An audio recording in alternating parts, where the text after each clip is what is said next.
दे रहा होगा 305 रुपया MRP लिखी हुई है, और ये आजमगढ़ की मंडी से मुझे मिला है मात्र 8 रुपए का। कितना % कमीशन आप खा रहे हो? ये ऐसा क्यों है? इस पे भी चर्चा होती है। ये देखिए IB सेट है, जिसके माध्यम से ग्लूकोज, ब्लड वगैरह चढ़ता है शरीर में, इसे कहते हैं IB सेट। इस पे जो MRP लिखी हुई है वो 198, और यहाँ आप देख सकते हैं 198 रुपए की ये IB सेट मुझे पड़ी है मात्र 12 रुपए की।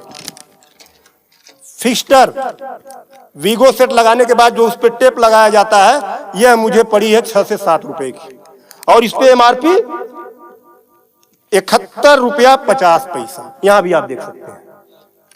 मैं इसलिए आपके बीच आया हूं। इसी प्रकार से बहुत सारे हजारों, 2-3 हजार दवाएं ऐसी हैं जो 100 रुपए की दवा है 3000 की बिकती हैं। बाइकिल धागा, जब आपका ऑपरेशन होता है, जिससे आपका सिला जाता है, वह 150 रुपए का आता है, उसकी MRP 1045 रुपया आप यहां देख सकते हैं। उसी प्रकार से लंग एक्सरसाइजर 150 रुपए का आता है, जिसका प्रिंट रेट है 690 रुपया। बुखार में जो पैरासीटामॉल की जो बोतल आती छोटी सी, वो 50 रुपए की आती है, और उसकी MRP यहां आप देखें MRP 522 रुपया है। कमर की बेल्ट जो 100 रुपए की आती है, उसे 500, 600, 700 रुपया प्रिंट। और तो और जब किसी की हड्डी टूटती है तो जो राड पड़ता है, राड अधिकतम रेट राड का 500 से लेके 1500 रुपया तक, अलग अलग वैरायटी है, 500 से 15 तक, लेकिन आपको 5000 से 20,000 रुपया, 25,000 रुपया चार्ज किया जाता है। आपके दिमाग में आ रहा होगा कि अरे भाई डॉक्टर लगा रहे हैं तो उसको देखिए। डॉक्टर जब आप अस्पताल में भर्ती होते हैं तो बेड चार्ज अलग, नर्सिंग चार्ज अलग, जांच की फीसें अलग, वो सब चीजें करने के बाद 1500 रुपए की चीज खरीद कर आप 20-20 हजार का बेच रहे हो। तब मैं आपके बीच कहने आया हूं कि साथियों, उसी प्रकार से बहुत सारी दवाई हैं।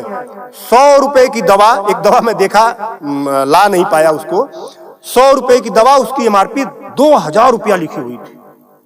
हजारों दवाइयां हैं, आपके साथ आपको लूटने का काम कर रहा है।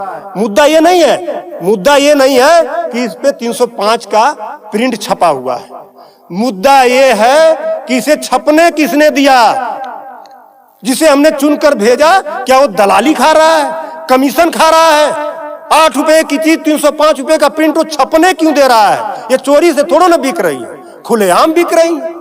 तो ये जिम्मेदारी सरकार की है। इसीलिए मैं कह रहा हूं कि आइए, और ये मुद्दा किसी सपा, भाजपा, कांग्रेस, किसी नेता का थोड़ा ना है, ये भारत के 140 करोड़ जनता से जुड़ा हुआ मुद्दा है।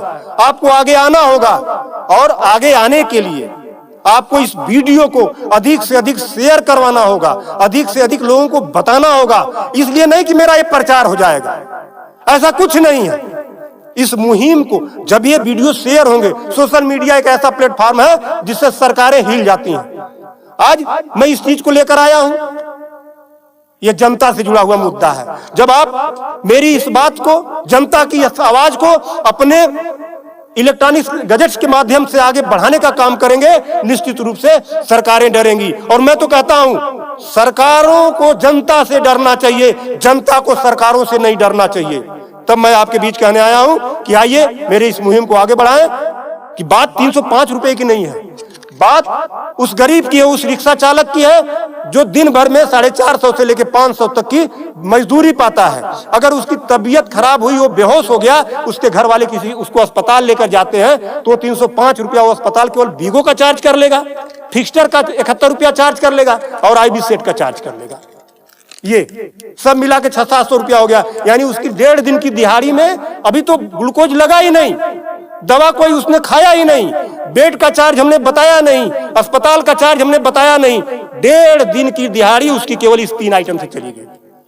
आगे की दवा कहां से आएगी?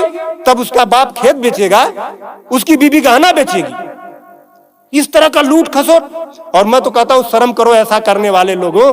8 रुपए की चीज 305 की बेचते हो।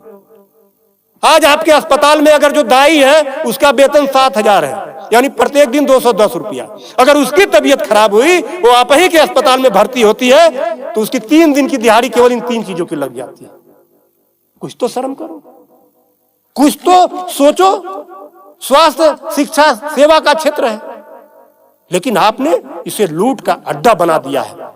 सरकारों के मिली भगत से ऐसा हो रहा है। तो मेरा निवेदन है आप लोगों से कि इस वीडियो को अधिक से अधिक शेयर करें ताकि